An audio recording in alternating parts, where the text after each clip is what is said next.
Proses pencernaan makanan dimulai sejak makanan masuk ke dalam mulut. Di dalam mulut terdapat alat-alat bantu pencernaan, yaitu gigi, lidah, dan kelenjar ludah. Di dalam mulut terjadi proses pencernaan secara mekanik dan kimiawi. Selanjutnya, makanan akan didorong ke dalam kerongkongan pada saat proses penelanan. Kerongkongan merupakan saluran penghubung antara rongga mulut dengan lambung. Kerongkongan berfungsi sebagai jalan makanan yang telah dikunyah dari mulut menuju lambung. Lambung ataupun ventriculus merupakan kantung besar yang terletak di sebelah kiri rongga perut sebagai tempat terjadinya sejumlah proses pencernaan. Dinding lambung mengandung sel-sel kelenjar yang berfungsi sebagai kelenjar pencernaan yang menghasilkan getah lambung. Getah lambung mengandung air lendir ataupun musin, asam lambung, enzim renin, dan enzim pepsinogen. Getah lambung bersifat asam karena banyak mengandung asam lambung. Asam lambung berfungsi membunuh kuman penyakit atau bakteri yang masuk bersama makanan dan juga berfungsi untuk mengaktifkan pepsinogen menjadi pepsin.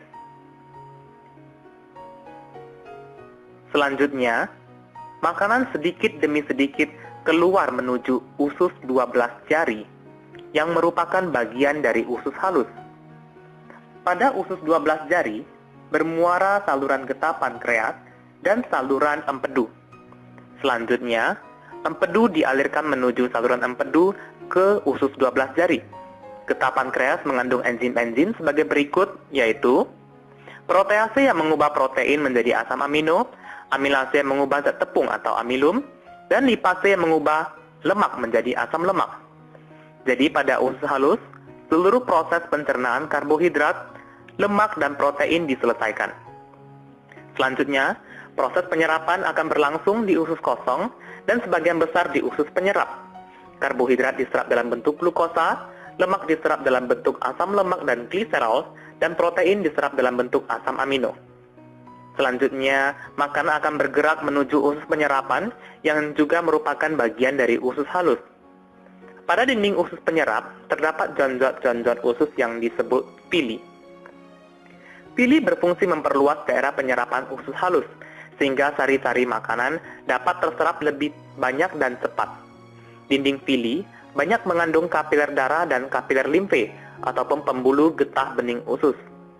Agar dapat mencapai darah, sari-sari makanan harus menembus sel dinding usus halus yang selanjutnya masuk ke pembuluh darah atau pembuluh limfe. Asam lemak dan gliserol bersama empedu membentuk suatu larutan yang disebut misel. Pada saat bersentuhan dengan sel pili usus halus, gliserol dan asam lemak akan terserap. Umumnya sari makanan diserap saat mencapai akhir usus halus. Sisa makanan yang tidak diserap secara perlahan-lahan bergerak menuju usus besar. Pada usus besar yang disebut juga dengan kolon, akan terjadi proses pembusukan makanan.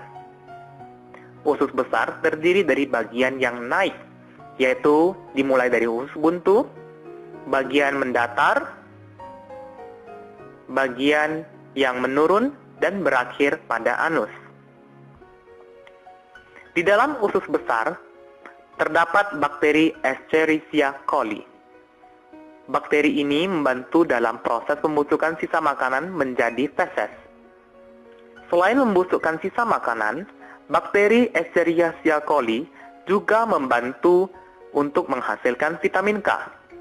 Vitamin K berperan penting dalam proses pembentukan darah.